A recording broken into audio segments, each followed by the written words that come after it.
shocking acts of terrorism, soaring crime rates, and increasing incidences of violence are propounded by film, media, and government reports alike, create strong public sympathy and support for harsh tactics and surveillance techniques, until individuals are monitored to a level more befitting a totalitarian state.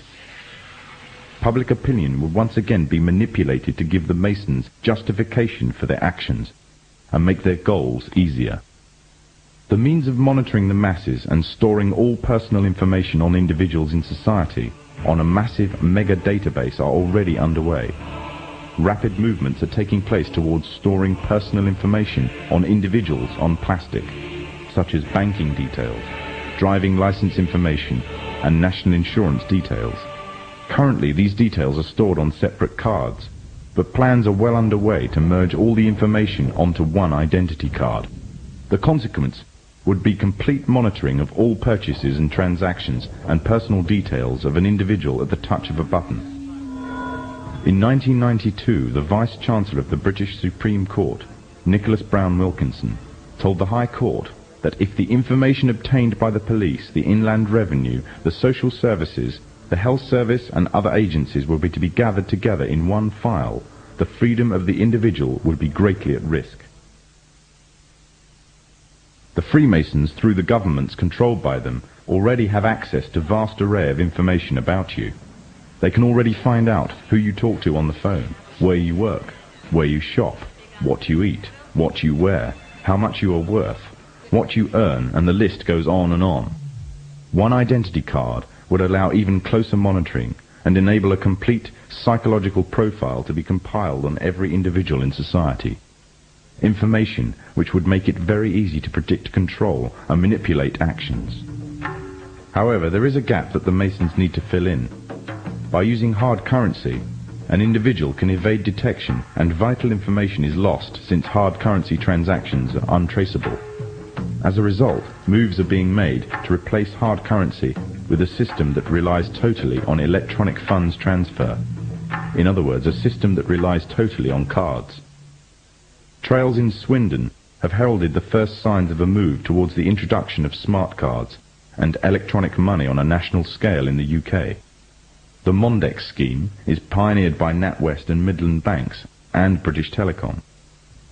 Inside a smart card is a microchip which calculates every single transaction, not only financial transactions, but records every single thing for which it is used.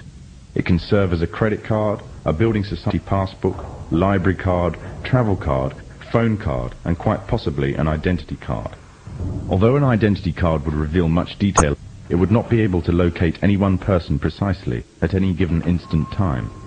This would require some sort of tracking device that could be put on and detected wherever that person may be on the globe.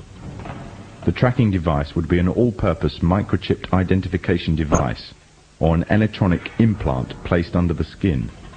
These implants could then send off a signal which could then be picked up by satellite in low Earth orbit, locating and identifying the subject. Although this may sound like the works of fiction, it is, however, already well on its way to becoming reality. There are already approximately 48 global positioning satellites in orbit that are in use by the United States and her allies. These satellites can act upon incoming signals and pass down accurate information to the source of the signal about its location. At present, the source of the signals are devices that are attached to tanks, battleships, aircraft, or handheld instruments for accurate navigation purposes. The next step would be to introduce the device that creates the source signal on every individual. Currently, one form of device that has been created specifically as a signal source for the satellites is the electronic tag. Already a scheme using such tags on individuals is in operation in the UK. The justification used is that it is necessary to curb the growth in the population of the already overflowing prisons. The tag fits securely around the offender's wrists and can be monitored to see if the offenders are violating curfew regulations. Pilot tagging schemes are already in operation in Greater Manchester, Berkshire and Norfolk, with plans for expansion in other countries in the coming year.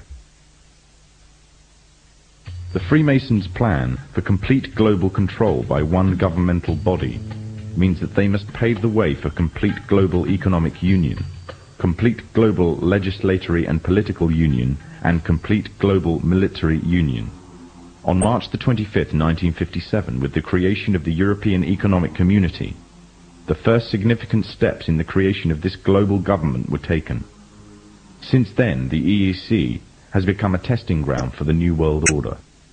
With the basic tenets of freedom of movement between member states already established, goods and people can move relatively freely within this one superstate.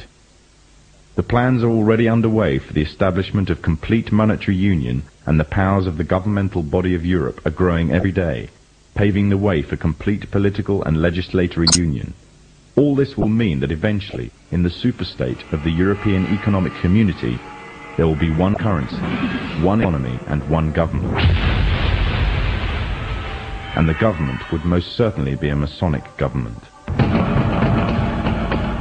The three most important players of the European community are Britain, France, and Germany.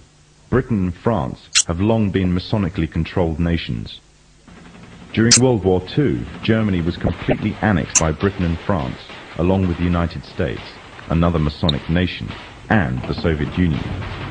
The sectors of Germany controlled by the former three countries, the Masonic nations, formed a separate political identity called West Germany. And with the downfall of the Berlin Wall, West Germany has now taken over the former East Germany. Europe is not alone in its efforts to achieve superstate status. America and Mexico are currently the only two members of NAFTA, the North American Free Trade Agreement. However, the nations of the South are increasingly being pursued to join. With Masonic superstates in both Europe and America firmly established, global union would be a logical and easy progression. However, there is another problem that the Masons need to contend with if they are to be the masters of this global union. By the 1970s, it was becoming increasingly clear that the population of Europe and white America was rapidly declining. Unless something was done, the expanding size of the population of third world nations would pose a serious threat to national security of Masonically controlled countries. Western consumer power and productivity would reduce, and as a result, they would be completely dependent on that of the third world population. Somehow, the gap between Western population and third world population had to be a bridge to restore Western supremacy, or more precisely, Masonic supremacy, at a global scale. In the 1970s, President Jimmy Carter commissioned the Global 2000 report. The findings of the report blamed virtually all of the world problems on the population growth of non-white people.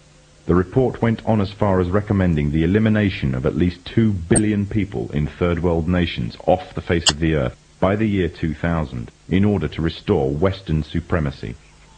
Interestingly enough, also in the 70s, the AIDS epidemic broke out, claiming huge amounts of life in third world nations, as well as amongst the growing black and Hispanic population of America. It was said that the virus originated from green monkeys in Africa and was later passed on to the local population through either acts of bestiality or through consuming them as food.